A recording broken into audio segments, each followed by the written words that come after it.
नहीं हुआ है, क्या 2024 तक होगा? जब एनटीपीसी में 20 गुना रिजल्ट कहा गया है तो 11 गुना क्यों दिया गया? एक ही विद्यार्थी का रिजल्ट 5 पोस्ट के लिए क्यों भरा गया? और तीसरा और आखिरी सवाल, 12वीं के पद के लिए 12वीं के बच्चों के साथ ग्रेजुएशन के बच्चों को उठाया गया, क्या दोनों का स्तर समान है? और नॉर्मलाइजेशन में 15-20 नंबर किस प्रक्रिया के तहत बढ़ाया घटाया जाता है? अगर आप छात्रों के सवाल जवाब दें सर, शायद उन्हें फायदा हो। आपने सारे प्रश्न पूछे हैं, सारे के सारे महत्वपूर्ण प्रश्न हैं। मैं इन सारे प्रश्नों को एक एक करके लेता हूं। सबसे पहले लेवल 1 में 2 स्टेज एग्जाम क्यों? 1,25,00,000 के आसपास स्टूडेंट्स ने अप्लाई किया है। इतनी बड़ी संख्या में देश भर में अगर रिक्रूटमेंट करना है तो आपको एक लेवल के एग्जाम से, सिंगल एग्जाम से करना बहुत मुश्किल है। फिर भी हम इसको री एग्जामिन करेंगे। इतनी बड़ी संख्या में 1,25,00,000 कैंडिडेट्स अगर हो तो कैसे उनको एक साथ सेम तरीके से same level of hardness of question की, ये सब करना अति डिफिकल्ट है। आप सब इस प्रक्रिया से गुजर चुके हो, आप भी समझते होंगे। इसलिए इसके दो, एक प्रीलिम एग्जाम और उसके बाद में एक कंप्यूटर बेस्ड टेस्ट 2 इस तरह से करके किया गया। वो नोटिस में लिखा गया था कि अगर जरूरत पड़ी, अगर परिस्थिति हुई तो उसके 2 लेवल किए जाएंगे। पहला ये। दूसरा आपका प्रश्न कि 10+2 में ग्रेजुएट्स को कैसे अलाउ करें। देखिए, किसी भी एग्जाम में मिनिमम क्वालिफिकेशन का स्टैंडर्ड होता है, मैक्सिमम क्वालिफिकेशन का नहीं होता है कभी भी। ये कानूनन कॉन्स्टिट्यूशनल व्यवस्था में हम लोग काम कर रहे हैं। कॉन्स्टिट्यूशनल व्यवस्था के हिसाब से हम मिनिमम प्रिस्क्राइब कर सकते हैं, मैक्सिमम प्रिस्क्राइब नहीं कर सकते। तो 10+2 के लिए जो क्वालिफिकेशन वाला स्केल है, उसमें अगर ग्रेजुएट बैठे तो उसको रोकने का हमें कोई अधिकार नहीं है, किसी को कोई अधिकार नहीं है। अगर कोई नया इसके बारे में कोई नया न्यायपालिका की तरफ से कोई चीज आती तो अलग बात है, लेकिन हमारे पास कोई अधिकार नहीं है इसका। दूसरा विषय था ये। तीसरा विषय आपने रखा समय का। देखिए, शुरू में इसके लिए जो इस एग्जाम को कंडक्ट करने के लिए एप्लीकेशंस आई, दोनों के दोनों एग्जाम्स में 1 करोड़ से ज्यादा एप्लीकेशंस आई। 1 करोड़ से एप्लीकेशन ज्यादा आई तो जो एग्जामिनेशन कंडक्ट करने के लिए एजेंसी हमको हायर करनी थी, उसको हायर करने में टाइम लगा, 6 महीने से ज्यादा लगा। नेचुरली इतनी बड़ी संख्या में अगर एग्जाम करना है देश में तो अपने आप में वो एक बहुत बड़ा challenge. It's a Himalayan task, it's a huge task, it's a very very big challenging task. तो एजेंसी को सेलेक्ट किया गया। सेलेक्ट करते करते कोरोना आ गया। कोरोना के फेज में देरी हुई, लेकिन फिर भी डिस्पाइट कोरोना तुरंत दिसंबर 2020 में एग्जाम की प्रोसेस चालू हुई। एग्जाम की प्रोसेस चालू हुई और despite second wave of corona फिर भी एग्जाम किया गया with all the precautions, all the safety things करके इसको लाए। जो दूसरा वाला ग्रुप बी का एग्जाम है उसमें कैट में चले गए थे बच्चे, क्योंकि करीब 5 लाख के आसपास एप्लीकेशंस ऐसी थी जिसमें फोटोग्राफ प्रॉपरली मैच नहीं हो रहा था। तो नेचुरली अगर एप्लीकेशन में फोटोग्राफ मैच नहीं हो तो उसको आप एग्जाम में कैसे लोगे, तो वो विषय आया था। तो उस विषय के कारण लोग कैट में गए थे। एडमिनिस्ट्रेटिव ट्रिब्यूनल ने जैसे ही उसका समाधान किया, फैसला किया, उसके फैसले के तुरंत बाद में हम लोगों ने एग्जाम के प्रोसेस को आगे किया। कोई उसमें देरी नहीं की। और हमारा, देखिए, हमारी सरकार, प्रधानमंत्री श्री नरेंद्र मोदी जी का इंटेंट हमेशा है कि मैक्सिमाइज करना है रोजगार को। इसीलिए आप देखिए, इतनी बड़ी संख्या में, यानी रेलवे में 1,40,000 टोटल, 1,05,000 ग्रुप डी की कैटेगरी में, लेवल 1 की कैटेगरी में, और लेवल 2 से लेवल 6 की कैटेगरी में 35,000 कैंडिडेट्स वैकेंसीज। 1,40,000 की वैकेंसीज लाना कोई छोटी बात नहीं है, बहुत बड़ी बात है। फिर आपका चौथा पॉइंट आप देखिए, ज्यादा से ज्यादा कैंडिडेट्स को फर्स्ट स्टेज से सेकंड स्टेज में जाने का मौका मिले, इसके लिए 2015 तक हमेशा प्रिलिमिनरी एग्जाम जो होता था, फर्स्ट स्टेज होता था, उससे 10 गुना लिए जाते थे, केवल 10 गुना लिए जाते थे।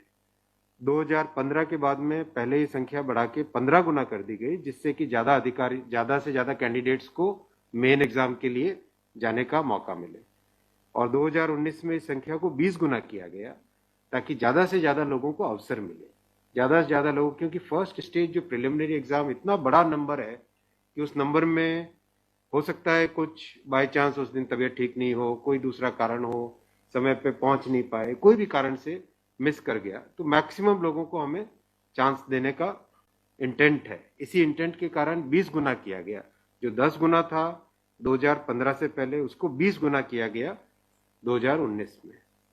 तो ये प्रो स्टूडेंट्स, प्रो कैंडिडेट्स वाली अप्रोच है हमारी, और हमारी इंटेंट एकदम नेक नियति से काम कर रहे हैं, सच्चाई से काम कर रहे हैं। देखिए, कोई भी कहीं भी एक भी जगह से कहीं कोई पेपर लीक होने की बात नहीं है, कहीं पे कोई एग्जाम के मैनिपुलेशन की बात नहीं है।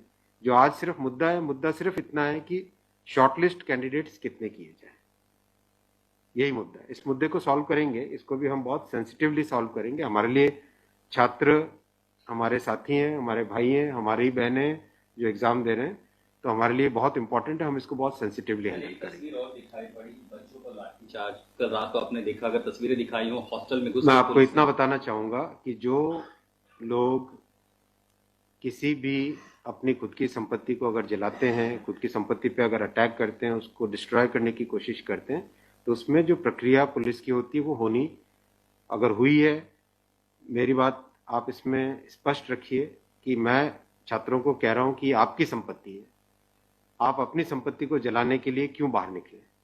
और हम आपकी बात को शुरू से सुन रहे हैं। जिस दिन आपने पहले ये पॉइंट रखा, उसी दिन हमने तुरंत इसका, जैसे ही दूसरे दिन ही मेरे नज़र में आ गई थी बात ये, और दूसरे दिन मैंने तुरंत सारा ये टेबल मंगवाया कि आप मुझे एग्जैक्ट बताओ हर एक लेवल पे क्या वैकेंसी है, और हर एक लेवल पे एग्जैक्ट, जैसे लेवल 2 पे 5663, उसकी जगह 1,13,000, कितने गुने? 20 गुने।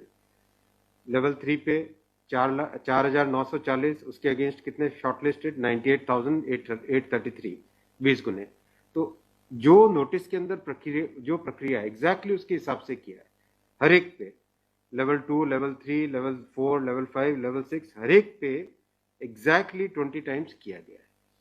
इश्यू वो नहीं, इश्यू डुप्लीकेट नहीं, इश्यू यूनिक वाली बात आ गई। अब वो मुद्दा उनका है, क्योंकि इसलिए मुद्दा आ रहा है कि जिन लोगों ने तैयारी कर ली है उनको लगता है कि हमें एक बार और चांस मिल जाए, इसीलिए हम इसको बहुत सेंसिटिवली हैंडल करेंगे।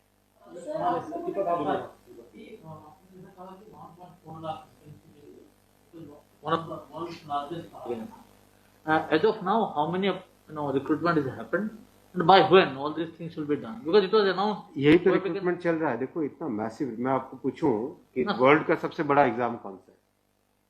वर्ल्ड का अगर, या इंडिया का भी अगर बड़े एग्जाम्स देखें, तो बड़े एग्जाम्स में जेई बहुत बड़ा एग्जाम होता है, सिविल सर्विसेज बहुत बड़ा एग्जाम होता है, स्टाफ सिलेक्शन कमीशन का बहुत बड़ा एग्जाम। इन सब एग्जाम्स में एप्लीकेशंस की संख्या होती है 5 से 7 लाख, 8 लाख, 10 लाख। यहाँ 1 करोड़ एप्लीकेशन है। आप ये तो देखिए ना कि कठिन कितना है। 1 करोड़ एप्लीकेशन, 1.25 करोड़ एप्लीकेशन, 1 करोड़ 25 लाख, 1 करोड़ 35 लाख, उसमें समय लगता है। But this is something government was aware. In a country where there is so much of unemployment, and there will be vacancy like this, everyone will apply. इसीलिए तो टाइम तो इतना लगेगा ही। अगर आपको इस एग्जाम को ढंग से करना है, इतना टाइम लगेगा, चाहे कोई करे। और उसके बाद भी आज देखा कि गया से आगजनी की तस्वीरें आ रही हैं।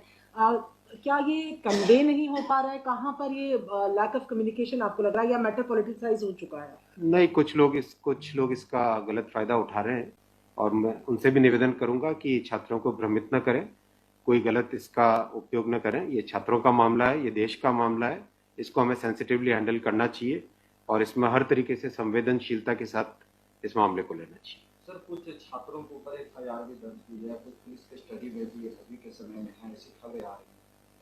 आप खबरों की जांच करिए। देखो, जो पुलिस की प्रक्रिया है वो अलग चीज है। मैं अभी मुद्दा है, जो उस मुद्दे को कैसे सॉल्व करें उस पे सोचना चाहिए, हमें फॉरवर्ड लुकिंग होना पड़ेगा।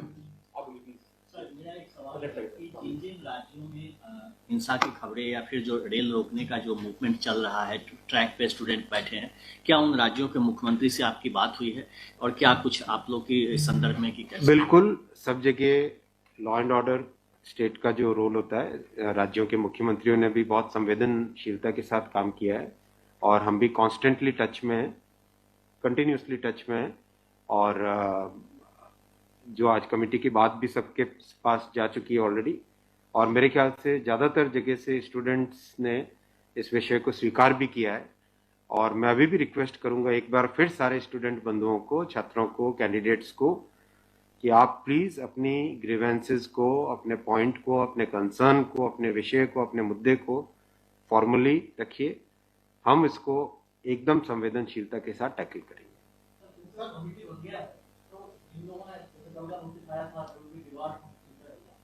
Will that also be considered because they did not know that this is going to happen? नहीं, देखो, कमिटी एक बहुत ही सीनियर ऑफिसर्स की है और ये कमेटी हर चीज को, जितने भी मुद्दे इसमें आएंगे और हर एक मुद्दे को जल्दी से जल्दी, इस पर कमेटी का टाइम लिमिट भी दिया। कितना टाइम दिया हमने? टाइम लिमिट 4 मार्च तक। जो कमेटी की रिपोर्ट आने का क्या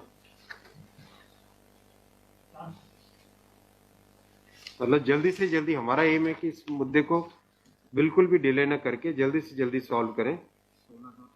16/2 तक सारे के सारे कैंडिडेट्स अपने कंसर्न सबमिट कर सकते हैं। 3 वीक्स टाइम दिया। I think that's a reasonable time. इससे ज़्यादा टाइम देने की ज़रूरत नहीं है। और कमिटी अपना सारे कंसर्न्स को एग्जामिन करके रिकमेंडेशंस देने का टाइम 4 मार्च दिया गया। तो कोशिश करेंगे उससे पहले पहले अगर हो जाए, 4 मार्च से भी पहले अगर हो जाए। डिपेंड करेगा कि कितने रिप्रेजेंटेशंस आते हैं। और मोटे मोटे मुद्दे तो अभी आ चुके हैं पब्लिक में सबके, इसलिए मुझे नहीं लगता है कि इसमें बहुत ज़्यादा टाइम लगेगा। वो आपकी नॉलेज में आ गया है, मोटा मोटी सही आ गया है। दूसरी ओर ये कि जो आपके पैरामीटर्स हैं उस पर सब कुछ सही तरीके से लिया गया है, उसी तरह से शॉर्ट लिस्ट किया गया है। फिर इसमें प्रॉब्लम, फिर उसमें कमेटी आपको रिपोर्ट क्या करेगी और करेंगे क्या? इसका मतलब अगर चेंज करते हैं कुछ तो दूसरे एक बड़ा पक्ष और भी तो विरोध करेगा। हाँ, ये इसीलिए तो मैं आपको देखो बताऊं ना, एग्जैक्ट किसी भी लेवल पे नोटिस में जो लिखा था कि 20 गुना कैंडिडेट लेंगे, अगर आपके सामने टेबल रखा हुआ है, 5,663 की जगह 1,13,000 यानी 20 गुना।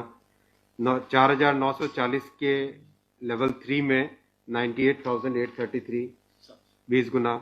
161 के अगेंस्ट 3223 20 गुना।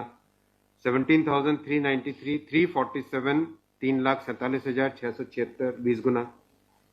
7,124 वैकेंसीज के अगेंस्ट 1,42,413 20 गुना।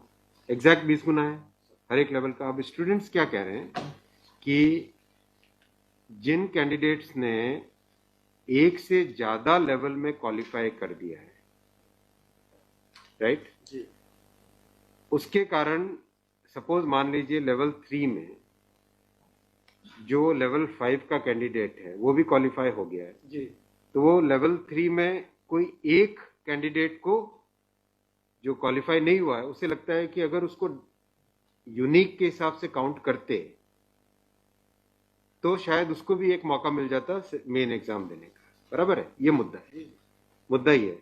अब जो नोटिस इनवाइटिंग एग्जाम है, एग्जाम का जो नोटिफिकेशन होता है उसकी एक सैंक्टिटी है, वो कोर्ट का मैटर है, वो लीगल मैटर हो जाता है।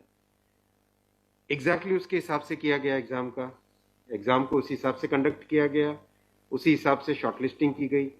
अब जब ये मुद्दा आया है तो इस मुद्दे को सॉल्व करने के लिए कोई ना कोई तो तरीका निकालना पड़ेगा,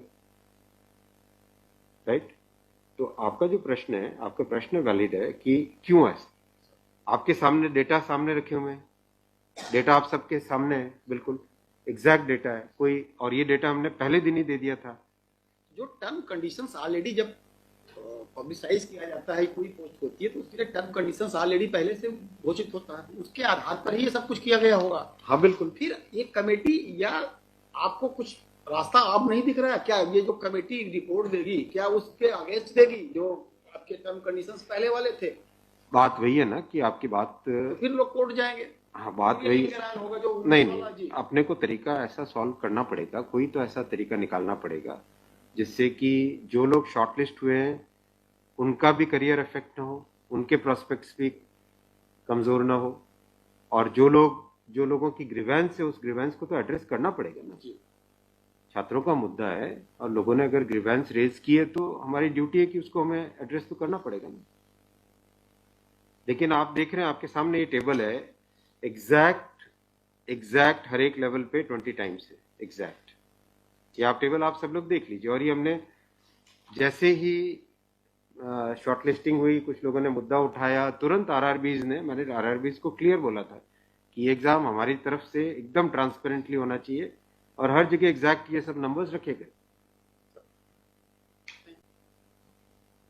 एक सवाल अगर आपके धन्यवाद। ठीक है, थैंक यू सो मच।